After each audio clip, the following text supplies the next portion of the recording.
नमस्ते दोस्तों। आज मैं अपने चैनल साहित्यिक मोती पर आपके लिए लेकर आई हूँ मालती जोशी जी की लिखी हुई कहानी तुम मेरी राखो लाज हरी। चलिए चलते हैं कहानी की ओर। प्रतीक्षा कुछ ज्यादा ही लंबी हो चली थी। बरामदे में बैठे सब लोग ऊँघने से लगे थे। तभी कॉरिडोर से आती भारी पदचाप सुनाई दी और सबके सब एकदम सतर्क हो गए। यह अस्पताल की चिर परिचित सिस्टर लोगों की सौम्य किंतु सधी हुई पदचाप नहीं थी, बल्कि पुलिस के जूतों की भारी भरकम आवाज थी। पुलिस का वह सिपाही हमारे सामने से गुजरता हुआ बाहर निकल गया।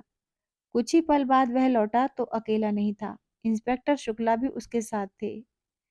होश में आ गई है शायद, एक सम्मिलित स्वर उभरा। संभवतः मैं उठ खड़ी हुई, पर मुझे इशारे से वहीं रोक दिया गया। मन मारकर मैं बैठ गई। अब सबकी चौकन्नी नजर मुझ पर थी। उसकी माँ, उसका भाई, उसकी बहन, सब मुझे घूर रहे थे। उनकी नजरों में एक अभियोग साफ साफ झलक रहा था। उन घूरती हुई आंखों से बचने के लिए मैं बाहर लॉन में आकर बैठ गई। उस छोटे से लॉन में कई लोग बैठे हुए थे, सब अपनी अपनी मुसीबत के मारे, सब अपनी अपनी चिंताओं में डूबे हुए। मेरी ओर देखने की किसी को फुर्सत नहीं थी। कोई नहीं जानता था कि यहाँ जो औरत बैठी हुई है वह कल तक एक शहीद की माँ थी, पर आज मैं क्या हूँ, यह तो संध्या का बयान ही तय करेगा। उसके परिजनों की आंखों में अगर अविश्वास, संशय या तिरस्कार है तो वह अस्वाभाविक नहीं है। संध्या को आत्महत्या के लिए प्रेरित करने के लिए अगर वे मुझे उत्तरदायी मान रहे थे तो इसमें आश्चर्य नहीं था। सास बहू का रिश्ता विवादास्पद ही होता है। फिर एक युवा सुंदर विधवा बहू के साथ तो लोग सामान्य रिश्ते की कल्पना भी नहीं कर सकते। खासकर बहू के नाम पर बैंक में एक मोटी रकम जमा हो तो यह संदेह और भी गहरा जाता है। ऐसी बहू के प्रत्याहरण का मोह शायद बहुतेरी सासों को होता होगा, पर मुझे विश्वास था कि संध्या मुझ पर यह तोहमत नहीं लगाएगी। इतना बड़ा झूठ वह बोल नहीं सकती। लेकिन अगर वह सच बोल गई तो तब उस शर्म को मैं कैसे झेल पाऊंगी। उस सच से तो कोई भी झूठ बेहतर है। मैं तो परमात्मा से प्रतिक्षण यही मना रही हूँ कि भले ही वह मुझे कटघरे में खड़ा कर दे, पर सच न बोले। कल सुबह से मैं यहाँ अस्पताल में बैठी हूँ। खबर पाते ही बम्बई से उसकी माँ और भाई तथा दिल्ली से उसकी बहन आ पहुंची हैं। मेरी बेटी सविता भी लखनऊ से चल पड़ी है। अड़ोसी पड़ोसी, नाते रिश्तेदार अस्पताल के चक्कर लगा रहे हैं। बारी बारी से आकर कुशल क्षेम पूछ रहे हैं, चाय नाश्ते की पेशकश कर रहे हैं। पर सविता के पापा शर्मसार होकर घर में ऐसे दुबक गए हैं कि एक बार झांकने भी नहीं आए। लोग समझ रहे हैं कि जवान बेटे की मृत्यु से वे इतना टूट गए हैं कि अब किसी नई त्रासदी का सामना करने की उनमें हिम्मत नहीं है। घर में बैठकर वे सबकी सहानुभूति और आदर बटोर रहे हैं, और सारी जद्दोजहद से गुजरती मैं सबकी नफरत झेल रही हूँ, संदेह भरी नजरों से छलनी हो रही हूँ। इस हादसे के बाद मैंने प्राणपण से चाहा था कि संध्या अपने परिवार में वापस लौट जाए। मैंने बार बार यह संकेत दिया था कि हमें उसके रुपए पैसे से कोई मोह नहीं है। वह सब कुछ अपने साथ ले जा सकती है। उसके वहां रहने पर भी इस घर पर, यहाँ की धन संपत्ति पर उसका हक बना रहेगा। अपना बुढ़ापा हम अकेले काट लेंगे, बस हमें इस जिम्मेदारी से मुक्त कीजिए। इस जिम्मेदारी के चलते तो मैं अपने बेटे के लिए रोना भी भूल गई थी। जब उन लोगों की ओर से कोई पहल नहीं हुई तो मुझे ही निर्णय लेना पड़ा। सविता के साथ मैंने उसे पूरे साजो सामान के साथ बंबई भेज दिया। उसके बैंक खाते के स्थानांतरण की व्यवस्था भी कर दी।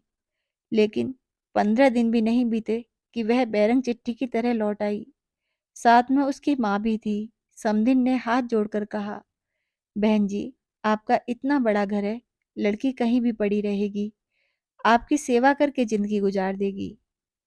यह घर तो उसी का है, वह जब चाहे आ जा सकती है। मैंने तो आपने कुछ अच्छा ही सोचा होगा, मैं जानती हूँ। घर की बात बाहर उछालनी नहीं चाहिए, पर आप तो अपनी है, आपसे क्या छिपाना। इसके पिता की मृत्यु के बाद उस घर में बहू का राज हो गया। राज क्या है, पूरा रावण राज है। हम माँ बेटी ने कैसे दिन गुजारे हैं मैं जानती हूँ। इसीलिए मैंने इसकी पढ़ाई भी पूरी नहीं होने दी, जल्दी शादी कर दी। सोचा था अपने घर में सुख से रहेगी, पर भाग्य में हो तब तो। उसकी शादी के खर्च को लेकर बहू जब तब ताने देती है। अब अगर वह हमेशा के लिए आ गई तो वह हमारा जीना मुश्किल कर देगी। लेकिन वहाँ रहने की ज़रूरत ही क्या है? हम लोग एक अच्छा सा फ्लैट ले लेंगे। आप उसके साथ बनी रहिए, हमें भी फ़िक्र नहीं रहेगी। लेकिन मैं तो सब दिन बैठी नहीं रहूँगी उसके बाद।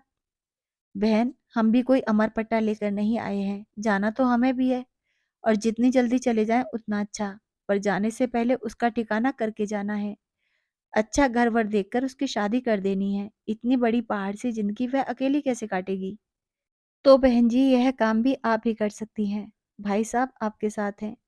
मेरे पास तो कोई साधन भी नहीं है। इसके भाई-भाभी लालच में आ गए तो दूसरी शादी भी नहीं होने देंगे। ज़िंदगी भर इसके पैसों पर कुंडली मारकर बैठ जाएँगे। आपको अपने बेटे पर ज़रा भी एतबार नहीं है। बेटा अपना है तो क्या हुआ? बहू तो पराए घर से आई है। बेटा भी अब उसी की आँख से देखता है, उसी के कान से सुनता है। अपना दिल दिमाग सब उसने बीवी के पास गिरवी रख छोड़ा है। इसके बाद कुछ कहने का सवाल ही नहीं था। एक कोशिश मैंने और की थी। उसकी डॉक्टर बहन के सामने भी प्रस्ताव रखा था। यूँ तो वह संध्या से 10 साल बड़ी थी, पर बहन बहन ही होती है। कुछ तो लगाव होगा ही। हमारी तुलना में तो वह ज़्यादा अपनी होगी। हम लोगों का साथ ही कितना था, कुल जमा 1.5 साल। उससे भी आधे दिन वह पति के साथ या फिर पीहर में रही थी। लेकिन उसकी बहन ने भी मेरा अनुरोध स्वीकार नहीं किया। बोली, आंटी जी डॉक्टर हूँ मैं। दिन में 15 घंटे बाहर रहती हूँ। कभी कभार रात को भी जाना पड़ जाता है। इनका क्लिनिक घर पर ही है। कभी कोई ऊंच नीच हो गई तो मुसीबत होगी। मतलब वह कोई खतरा लेना नहीं चाहती थी। अब उसे कैसे समझाती कि इसी ऊंच नीच का तो मुझे भी डर है। इसीलिए तो मैं तुम सबकी चिरौरी कर रही हूँ। कैसे कहती कि औरत, खासकर अकेली औरत इनकी कमजोरी है। पर अपने पति के बारे में यह सब कहना अपने आप को गाली देने जैसा है। इसीलिए तो सारी उम्र होठ सीकर इस दर्द को पीती रही हूँ। जानती हूँ कि जब पुरुष की नीयत खराब होती है तो जाति, उम्र, रिश्ते सारी चीजें गौड़ हो जाती हैं। इसके चलते मैंने कितनी नौकरानियों को भुगता है मैं ही जानती हूँ। रिश्ते की बहनों और नंदों की मैंने मजबूरन चौकीदारी की है। पड़ोसिनों से भी कभी दुआ सलाम के आगे संबंध नहीं बढ़ने दिए। पूरी जिंदगी बहुत चौकस रही हूँ मैं। घर की इज्जत पर आँच नहीं आने दी। पर अब मुझसे यह सब नहीं हो सकेगा। टूटा हुआ मन और थका हुआ शरीर लेकर मैं पराई लड़की की जिम्मेदारी कैसे संभाल पाऊंगी? मेरा मन उसी दिन कांप गया था जब शोक से बेहाल संध्या को इन्होंने अंक में भर लिया था। दुख की उस कातर घड़ी में सोचने समझने की शक्ति लुप्त हो गई थी। फिर भी वह दृश्य मेरे अवचेतन में उतर गया था। अपनी सूजी हुई आंखें लेकर सविता ने उसी क्षण मेरी ओर देखा था। पल भर को हमारी नजरें मिली थी और उसने तुरंत आगे बढ़कर संध्या को गले लगा लिया था। बेचारी लड़की अपने पापा के चरित्र के इस पहलू को जानती है, इसलिए अतिरिक्त रूप से सजग रहती है। घरेलू पार्टियों में जब पापा ज्यादा बेतकल्लुफ होने लगते थे तो वह वितृष्णा से मुंह फेर लेती थी। पापा अगर उसकी सहेलियों की चोटी खींचते, पीठ पर धौल जमाते या गाल में चिकोटी लेते तो उसका चेहरा तमतमा जाता। मुझसे अक्सर कहती, मम्मा स्कूल में आप ही आया करो, पापा बिना बात के मैम की साड़ी बाड़ी की तारीफ कर देते हैं। बड़ा ऑकवर्ड लगता है। मैंने कितनी बार कहा है कि हम लोग अंग्रेज नहीं हैं। हमारे यहाँ किसी महिला के कपड़ों की तारीफ करना, हेयर स्टाइल या चूड़ी बिंदी पर कमेंट करना अच्छा नहीं समझा जाता। पर इन्होंने कभी मेरी बात नहीं मानी। उल्टे मुझ पर बिगड़ते, तुम्हारा तो दिमाग ही खराब है, हर बात का गलत मतलब निकाल लेती हो। तो संध्या का मेरे पास रहना तय हो गया। मुझे लगा जैसे मैंने अपने आंचल में अंगार भर लिए हैं। 15-20 दिन सविता को मैंने रोक लिया। वह साय की तरह संध्या के साथ बनी रही। पर वह भी कितने दिन रहती। उसका भी घर बार बच्चे थे, बूढ़े सास ससुर थे। उसे तो जाना ही था। अपनी मुसीबत हमें भुगतनी ही भुगतनी थी। अपना दुख पीकर मैं बहू के घाव सहलाने में जुट गई। पर इन्होंने मुझे मौका ही नहीं दिया। उसका पूरा भार इन्होंने अपने ऊपर ले लिया। इनकी सारी दिनचर्या उसी धुरी पर घूमने लगी। सुबह शाम पेपर पढ़ना, न्यूज सुनना, सीरियल्स देखना, सब साथ साथ होने लगा। दोपहर में कैरम या लूडो खेला जाता। उसे ब्रिज का गेम सिखाया जाता। उसके लिए लाइब्रेरी लगवाई गई। उसके लिए नई नई कैसेट्स और सीडी घर में आने लगी। फिर इन्होंने एक दिन घोषणा की कि वे संध्या को ड्राइविंग सिखाएंगे। मैंने कहा, देखिए जो कुछ दिल बहलाव करना है घर में बैठकर कीजिए। बाहर 4 लोग देखेंगे तो 4 तरह की बातें करेंगे। लोगों को किसी के सुख दुख से कोई मतलब नहीं होता, बेबस बातें करना जानते हैं। लड़की नाहक बदनाम हो जाएगी। वे एकदम भड़क गए। क्या दकियानूसी सासों की तरह बात करती हो? जिंदगी भर क्या उसे घर में कैद करके रखोगी? जिंदगी भर न सही पर कायदे से साल 6 महीने तो घर में रहे। फिर अपनी ही बात काट कर मैंने कहा, हम लोग उसे कॉलेज में दाखिला क्यों नहीं दिलवा दें? वह अपनी छूटी हुई पढ़ाई पूरी कर लेगी। कल को अगर नौकरी करनी हो तो हाथ में ढंग की डिग्री तो होगी। नौकरी क्यों करेगी? क्या तुम्हारे घर में उसके लिए खाने को नहीं है? ओफो, नौकरी की बात तो मैंने यूं ही कह दी थी। मैं तो यह कह रही थी कि कॉलेज जाएगी, थोड़ा खुली हवा में सांस लेगी, हम उम्र लोगों के बीच रहेगी तो उसे भी अच्छा लगेगा। हम लाख कोशिश करें, उसकी उम्र के तो नहीं हो सकते ना। बल्कि मनीष की मृत्यु ने तो मुझे 10 साल और आगे लाकर पटक दिया है। लिहाजा यही तय हुआ। संध्या कॉलेज जाने लगी, उसे एमए इंग्लिश में दाखिला मिल गया। शाम को 5 से 6 तक एक कंप्यूटर क्लास ज्वाइन कर ली गई। दोनों जगह उसे लाने ले जाने का जिम्मा इन्होंने ले लिया। मैं कहती, उसे एक स्कूटी ले दो ना, इस उम्र में यह बेगार आप कब तक ढोएंगे? वे कहते, मुझे और काम भी क्या है, उतना ही समय कट जाता है। आने जाने से थोड़ी ड्राइविंग भी सिखा देता हूँ। टू व्हीलर तो मैं उसे आज ले दूँ, पर कॉलेज इतनी दूर है, उसके घर लौटने तक हमारी जान सांसत में बनी रहेगी। आजकल के लड़के भी कम शरारती नहीं होते। मैं जाता हूँ तो थोड़ा रौब रहता है, ज्यादा बदतमीजी नहीं करते। इन्होंने तो अपना वक्त बांध लिया था, पर मेरा समय काटे नहीं कटता था। 3 प्राणियों के परिवार में मैं एकदम अकेली पड़ गई थी। गृहस्थी से मन उचट गया था, फिर भी उसे ढोना पड़ रहा था। भूख प्यास गायब हो गई थी, फिर भी दोनों वक्त रसोई में सिर देना पड़ता था। जिस दिन भी थोड़ी कोर कसर रह जाती, वे फौरन कहते, हम लोग तो बूढ़े प्राणी हैं, खिचड़ी खाकर भी जी लेंगे, पर इस लड़की का तो कुछ ख्याल करो। वह तो अपने मुंह से कुछ कहने से रही। 3-4 महीने बाद सविता फिर एक बार चली आई। लाख ससुराल में थी, पर उसका मन तो वहीं अटका हुआ था। जानती थी कि भाई की मृत्यु के बाद मम्मी पापा कितने अकेले पड़ गए हैं। आते ही बोली, मम्मा तुम्हें क्या हो गया है? बीमार हो क्या? इन 4 महीनों में तो तुम आधी भी नहीं रह गई हो। मैंने सूखी हंसी हंसकर कहा, अब इस जन्म में तो मैं मुटाने से रही, तुम्हारा भाई मुझे जिंदगी भर का रोग दे गया है। 2 दिन में ही उसे सारी दिनचर्या समझ में आ गई। बोली, यह क्या बात है मम्मा, दिन भर तुम ही लगी रहती हो। इसमें नई बात क्या है? तुम्हारी शादी के बाद से तो मैं अकेले ही सब कर रही हूँ। पर अब तो घर में संध्या है, उसे तुम्हारा हाथ बटाना चाहिए। पर उसके पास समय कहाँ है? क्यों? सुबह उसका कॉलेज होता है ठीक है, पर शाम का खाना तो बना ही सकती है ना। सच कहूं सभी, अब उससे कुछ कहते भी संकोच होता है। लगता है वह इस घर में मेहमान है। कहने की जरूरत ही क्या है, उसे खुद सोचना चाहिए। शायद अब उसको इन चीजों में रस नहीं रह गया है। पहले जब आती थी मुझे रसोई में घुसने नहीं देती थी। सुबह शाम नई नई चीजें बनाकर खिलाती थी। अब उसका भी मन हट गया है, और ठीक भी है। यह उसकी गृहस्थी तो नहीं है, वह तो बस समय काट रही है। और सच तो यह है कि हम सब अपना समय काट रहे हैं। और ये पापा क्या कर रहे हैं? एकदम उसके ड्राइवर ही बन गए हैं। शाम का तो चलो ठीक है, पर सुबह तो अपने से जा ही सकती है ना। ना हो तो उसे एक स्कूटर ले दो। यह बात तुम उन्हीं से कहना। और सचमुच इस बार वह डरी नहीं, सवाल कर ही डाला। बोली, पापा हमें तो याद नहीं आता कि आपने हमें कभी कॉलेज छोड़ा हो या लेने आए हो। अब तो जैसे आपने ड्यूटी ही लगा ली है।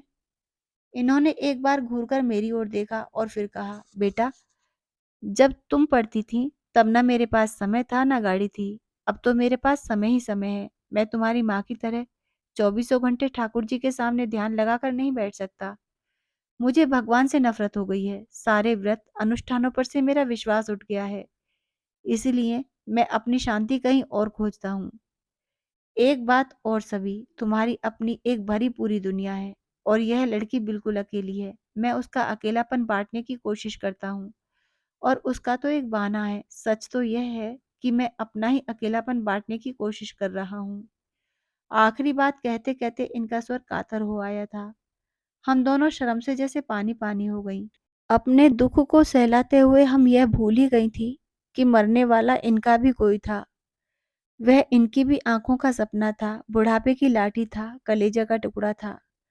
हम लोग तो रोग आकर अपना दुख हल्का कर लेती हैं, पर ये तो पुरुष होने की व्यवस्था को ढो रहे हैं। सारा हाहाकार मन में ही दबाए बैठे हैं।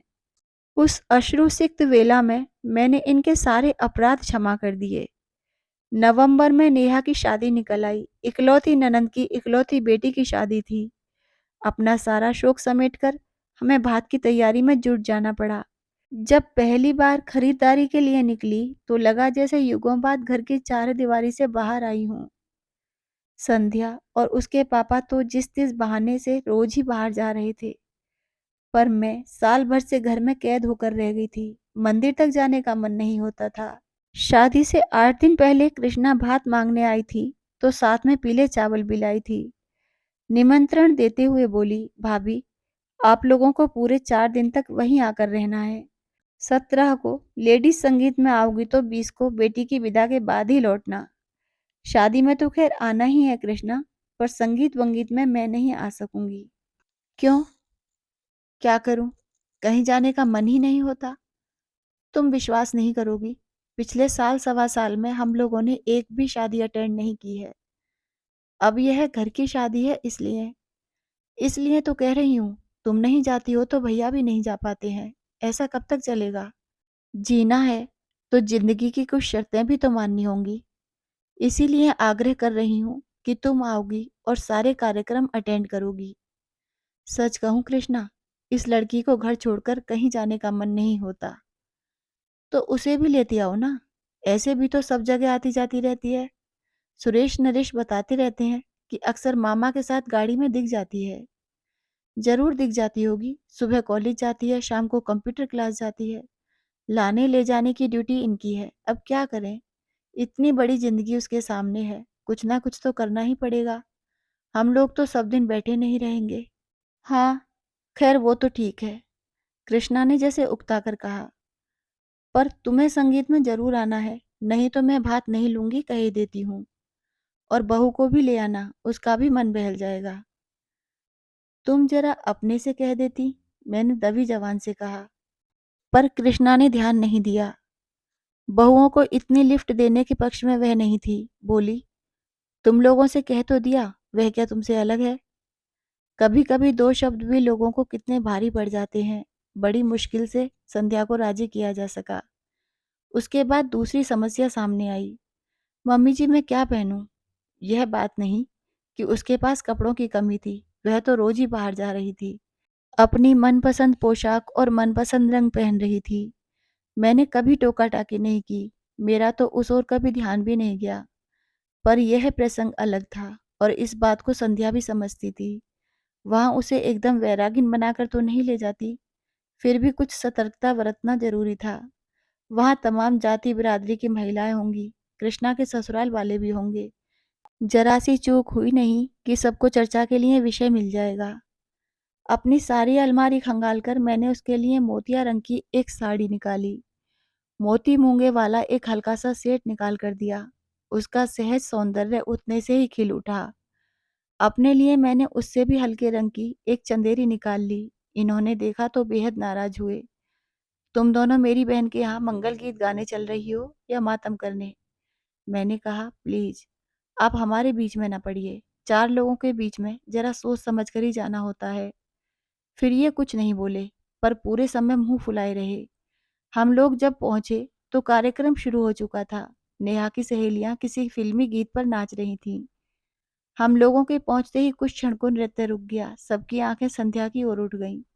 उन आंखों में कौतूहल था, करुणा थी, ईर्ष्या थी और उपहास भी। कृष्णा ने आगे बढ़कर मुझे अंक में भर लिया और वरिष्ठों की पंक्ति में लाकर बिठा दिया। संध्या असमंजस में थोड़ी देर तक खड़ी रही, फिर चुपचाप मेरे पास आकर बैठ गई। वहां इतनी सारी लड़कियां थीं, पर किसी ने यह नहीं कहा कि भाभी मेरे पास आकर बैठो। कृष्णा की दोनों बहुओं ने उससे बात भी नहीं की और नेहा तो मानो दूसरी दुनिया में विचर रही थी। उसकी सगाई के दिन संध्या ने ही उसे तैयार किया था, पर आज उसे हेलो कहने तक की फुर्सत नहीं थी।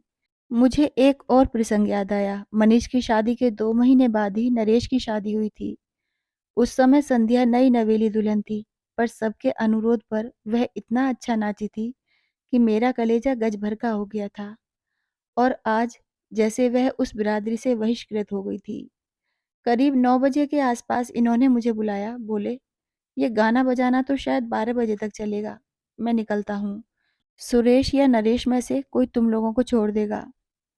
आपका खाना पुरुषों की पंगत हो चुकी है, अब तुम लोग आराम से खाती-पीती रहना।" तभी देखा संध्या मेरे पीछे आकर खड़ी हो गई है। धीरे से बोली, "मम्मी जी, मैं भी पापा के साथ चली जाऊँ?" एक क्षण मन में दुविधा सी हुई, पर मैंने देखा उसकी आंखें एकदम डबडबाई सी हैं। लगता था अब बरसी तब बरसी। "जाओ," मैंने कहा और वे दोनों चले गए। वापस आकर बैठी तो कृष्णा की ननद ने पूछा, "बहू रानी चली गईं?" "हाँ," मैंने कहा और अनायास मेरा आक्रोश फूट पड़ा। बैठकर करती भी क्या? ना उसे मेहंदी रचानी थी, ना महावर लगवाना था, ना गाना गवाना था, ना ठुमके लगाने थे। जिसके लिए आई थी वह अपने में ही मगन है। उसने भाभी की ओर झांका भी नहीं। सुरेश नरेश की बहुएं उससे ऐसे छिटक रही थी जैसे छू जाएगी तो कोई अनर्थ हो जाएगा। इतनी लड़कियां हैं यहाँ पर, किसी ने पास बैठने तक के लिए नहीं कहा। बेचारी बड़ी बूढ़ियों के बीच बैठी रही। वह तो आने के लिए कतई तैयार नहीं थी। मैं ही जबरदस्ती लिवा लाई और अब पछता रही हूँ, नाहक उसके घाव भरे कर दिए। और यह सब कहते हुए मैं पता नहीं कब सुबकने लगी। घाव संध्या के ही नहीं, मेरे भी हरे हो गए थे। मनीष की मृत्यु का यह नया पहलू अपने भयावह रूप में मेरे सामने आया था और मैं दहल गई थी। उधर कृष्णा की जेठानी भुनभुना रही थी, "शादी वाले घर में रोकर असगुन कर रही हैं, इन्हें किसने बुला लिया?" "मैंने बुलाया है," कृष्णा ने कड़क कर कहा। "भाभी है मेरी, नहीं आ रही थी, फिर भी मैं जिद करके लाई हूँ। क्या पता था?" "प्लीज कृष्णा," मैंने उसका हाथ पकड़ लिया, "मैं पहले ही बहुत शर्मिंदा हूँ, मुझे और शर्मिंदा मत करो।" इसके बाद महफिल तो एक तरह से उखड़ी गई थी। फिर भी खाते खिलाते 12 बज गए। उन लोगों ने शादी के लिए एक वैन ले रखी थी, उसी से सबको घर घर छोड़ा। बैल बजाते हुए सोच रही थी कि ये छूटते ही पूछेंगे इतनी जल्दी कैसे आ गई। पर मैं कुछ बताऊंगी नहीं, मुझे ही डांट पड़ेगी कि वहां तमाशा करने की क्या जरूरत थी। पर इन्होंने कुछ नहीं पूछा। दरवाजा खोलकर चुपचाप बिस्तर पर चले गए। रोज 12 बजे तक चलने वाला टीवी भी आज बंद था। कपड़े बदलते हुए देखा, इनके बाएं हाथ पर पट्टी बंधी हुई थी। मेरी पुरानी साड़ी को फाड़कर बेतरतीब सी बांधी हुई थी। यह हाथ में क्या हुआ? कट गया था। कैसे? थोड़ी देर चुप रहे, फिर बोले, "दरवाजे में आ गया था।" "दरवाजे में कैसे?" इन्होंने कोई उत्तर नहीं दिया, करवट बदल कर लेट गए। ठीक तो है, जब हमें कोई तकलीफ होती है किसी की पूछताछ भी अच्छी नहीं लगती। "कुछ लगाया था?" "डेटॉल लगाया था।" इनके स्वर में बेजारी थी। बाथरूम जाते हुए देखा, खून के छींटों की एक कतार सी थी। वॉश बेसिन में भी छींटे थे, शायद पानी की धार के नीचे हाथ रखा होगा। फिर कुछ पूछने का मन हुआ, पर इनकी नाराजगी के डर से चुप रही। बाल्टी में साबुन घोलकर मैंने पूरे फर्श पर पोछा सा लगा दिया। पोछा लगाते हुए अचानक याद आया, संध्या सो गई? पता नहीं, उसने कुछ खाया कि नहीं, वहां से तो वैसे ही चली आई थी। पता नहीं, तुम ही पूछ लो। मुझे आश्चर्य हुआ। और दिन तो मुझसे ज्यादा इन्हें उसकी फिक्र रहती थी। उसकी सुख सुविधा का ध्यान मुझसे ज्यादा यही रखते थे। कई बार तो इस बात पर हम लोगों की झड़प भी हो जाती थी। मैंने दोबारा इनसे कुछ पूछना ठीक नहीं समझा। खुद ही उसके कमरे में चली गई। दरवाजा बंद था। "संध्या सो गई क्या?" मैंने आवाज लगाई, पर शब्द जैसे मेरे मुंह में ही जम गए। संध्या के दरवाजे के पास भी खून की बूंदें थीं, जो हमारे कमरे तक चली आई थीं। मेरा माथा ठनका, पर मैं कुछ नहीं बोली। चुपचाप एक बाल्टी उठा लाई और पोंछना शुरू कर दिया। उसी समय फोन की घंटी बजी। ये कुछ क्षण मेरी प्रतीक्षा करते रहे, फिर उठा लिया। आवाज दी, "कृष्णा का फोन है तुम्हारे लिए। कह दो सुबह बात कर लूंगी।" जानती थी इतनी रात गए उसी का फोन होगा। शाम को जो कुछ हुआ उसकी सफाई देनी होगी। उस समय वह बात कितनी बड़ी लग रही थी, पर अब यहाँ जो कुछ हुआ उसके मुकाबले में वह कितनी छोटी और अर्थहीन लग उठी थी। इतनी रात को फोन किया है तो कोई जरूरी बात ही होगी। बात कर लो ना। कहते हुए ये कॉर्डलेस लेकर बाहर आ गए, पर वहीं ठिठक गए। बाल्टी पर दोनों हाथ रखकर मैं उन्हें अपलक देखती रही। एक क्षण को हमारी आंखें मिली और वे कमरे में चुपचाप लौट गए। अपना काम खत्म करके मैंने गेट पर बाहर के दरवाजे पर ताला डाल सारी बत्तियां बुझाईं और पलंग पर आकर बैठ गई। सोने का मन नहीं हो रहा था, बस पलंग की पाटी पर सिर टिकाए बैठी रही। बड़ी देर बाद वह अंधेरा मुखरित हुआ। शब्द मेरे कानों से टकराए पर अर्थ कहीं खो गए। आप कुछ कह रहे थे? मैं यह कह रहा था कि मैं तो केवल उसे सांत्वना देने का प्रयास कर रहा था। वह बहुत अपसेट लग रही थी, इसलिए दिलासा देने की कोशिश कर रहा था। उसने पता नहीं क्या सोचा, एकदम गलत अर्थ ही निकाल लिया। आप यह सब मुझे क्यों बता रहे हैं? मैंने तो कुछ कहा नहीं, कुछ पूछा नहीं। अभी बाहर तुमने जिस तरह मेरी ओर देखा था, उसके बाद क्या कुछ कहना शेष रह जाता है? क्या तुम्हारी आंखों की भाषा मैं पढ़ नहीं सकता? शायद इन्हें भी किसी किस्म की दिलासा चाहिए थी, पर मेरा मन ही नहीं हुआ। चुपचाप पीठ फेर कर लेट गई। भीतर एक अंदर सा उठ रहा था, प्रश्नों के बवंडर उठ रहे थे। सांत्वना देने उसके दरवाजे तक जाने की क्या जरूरत थी? ऐसा आपने क्या कर दिया कि उसे आपके मुंह पर दरवाजा बंद करना पड़ा? ऐसी आक्रामक तो वह कभी नहीं थी। और आप कह रहे हैं कि उसने गलत सोच लिया। इस बचकाने विधान को मैं कैसे मान लूं? कोई भी औरत इस मामले में गलती कर ही नहीं सकती।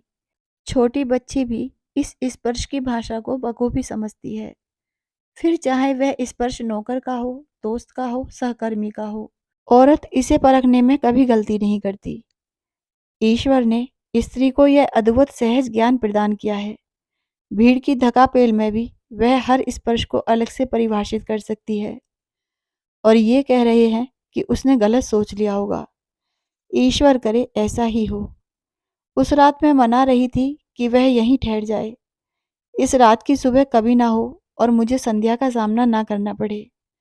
पर अपना चाहा सब कहाँ होता है। घड़ी के कांटों के साथ रात धीरे धीरे सरकती रही। रोज की तरह सुबह की किरणों ने दरवाजे पर दस्तक दी। उन किरणों के साथ दूध वाला, कचरे वाला, काम वाली, नल, सभी ने अपनी आमद दर्ज की। मजबूरन उठना ही पड़ा। संध्या का कमरा बंद था। मैंने राहत की सांस ली और किचन की ओर बढ़ गई। चाय बनाकर इन्हें जगाया। चेहरा काफी उतरा हुआ लग रहा था। यह अपराध बोध था या दर्द? वैसे हाथ भी काफी सूजा हुआ लग रहा था। रात भर जरूर परेशान रहे होंगे।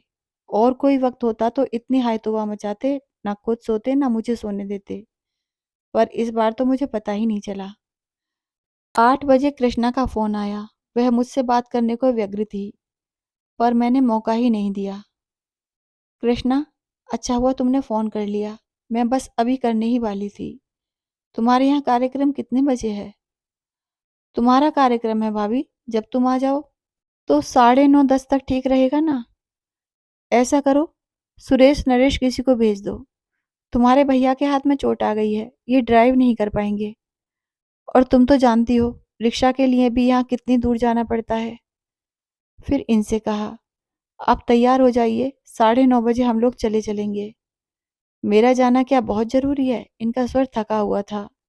कैसी बातें करते हैं, हाजिरी तो लगानी ही पड़ेगी। बाकी सब मैं संभाल लूंगी। लौटते समय डॉक्टर के यहाँ भी होते हुए आएंगे। संध्या का कमरा अब भी बंद था। फिर मैंने ही सारा सामान जमाना शुरू किया। पिछली 2 शादियों के मुकाबले में मैंने इस बार दिल खोलकर खर्च किया था। मन में एक ही बात थी कि अब किसके लिए जोड़ना है। संध्या के पास तो सरकार का और समाज का दिया बहुत है। जिंदगी आराम से कट जाएगी। वैसे भी उसका एमए पूरा होते ना होते हम लोग उसकी शादी की सोच रहे थे। हम ही लोग कन्यादान करेंगे। भाई नहीं रहा तो क्या हुआ, सविता के लिए एक बहन तो हो जाएगी। सविता की याद आते ही मन उदास हो गया। आज मैं कृष्णा के लिए इतना कर रही हूँ, कल को सविता के बच्चों की शादी होगी तो कौन खड़ा होगा? उसकी सास की बाईपास ना हुई होती तो सविता आज यहाँ होती। तब वह भी मेरी तरह उदास हो जाती। ठीक 9 बजे नरेश गाड़ी लेकर आया। संध्या का कमरा तब भी बंद था। जब तक ये तैयार हुए, मैंने और नरेश ने मिलकर पूरा सामान गाड़ी में जमा दिया। जाने से पहले इसे जगा तो दूं। कहकर मैंने संध्या के दरवाजे पर दस्तक दी। 2-4 आवाजें भी दी पर कोई जवाब नहीं आया। क्या बात है, इतनी देर तक तो कभी सोती नहीं है? पहली बार मुझे थोड़ी चिंता हुई। नरेश, कल रात वहीं से लौटकर कमरे में जो गई है तो बाहर ही नहीं निकली। कहीं तबीयत तो खराब नहीं है? नरेश का चेहरा फक पड़ गया। आजी जी के स्वर में बोला, मामी जी, कुछ ऐसी वैसी बात हो गई तो प्लीज हमारा नाम मत लीजिएगा। मम्मी बता रही थी कि कल कुछ लफड़ा हो गया था। आप तो जानती हैं, शादी ब्याह में यह सब चलता ही रहता है। वह बोलता जा रहा था और मेरा दिमाग ऐसी वैसी बात पर ही अटका हुआ था। ऐसी वैसी बात का मतलब? पर उसके कुछ कहने से पहले ही मतलब मेरे मन मस्तिष्क में कौंध गया। आशंका से मैं कांप उठी। नरेश, किसी तरह दरवाजा खुलवाओ। वह कैसे खुलवाता? उसने कंधों से धक्का दिया, घुटनों से जोर लगाया, पर दरवाजा टस से मस नहीं हुआ। फिर उसने कहा, स्क्रू ड्राइवर हो तो दीजिए, मैं बोल्ट खोलने की कोशिश करता हूँ। तुम दरवाजा तोड़ दो। मेरा धैर्य अब टूट चुका था। अनिष्ट की आशंका से मैं सहम गई थी, पर दरवाजा तोड़ना क्या इतना आसान था? मैं, नरेश, मेहरी सब जोर आजमा रहे थे। मोगरी, हथौड़ी सबका उपयोग हो रहा था। शोर सुनकर पड़ोस के शुक्ला जी भी आ गए।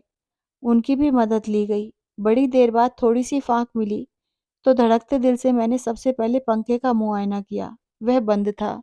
फिर भी मैं राहत की सांस नहीं ले सकी, क्योंकि कमरे का सन्नाटा बड़ा अशुभ लग रहा था। बड़ी देर बाद दरवाजा भर भराकर गिरा तो हम लोग तेजी से भीतर दाखिल हुए। पलंग पर वह निस्पंद लेटी थी। कृष्णा के यहाँ से लौटकर उसने कपड़े भी नहीं बदले थे। नींद की गोलियों की शीशी सिरहाने खाली पड़ी थी। इसके बाद का घटनाक्रम एक दुस्वप्न की तरह था। हम अस्पताल दर अस्पताल भटके, पर हर जगह भर्ती करने से इनकार कर दिया गया। आखिरकार मजबूरन सरकारी अस्पताल की शरण लेनी पड़ी। फिर पुलिस आई, संध्या के पास पहरा बिठा दिया गया। सबके बयान हुए।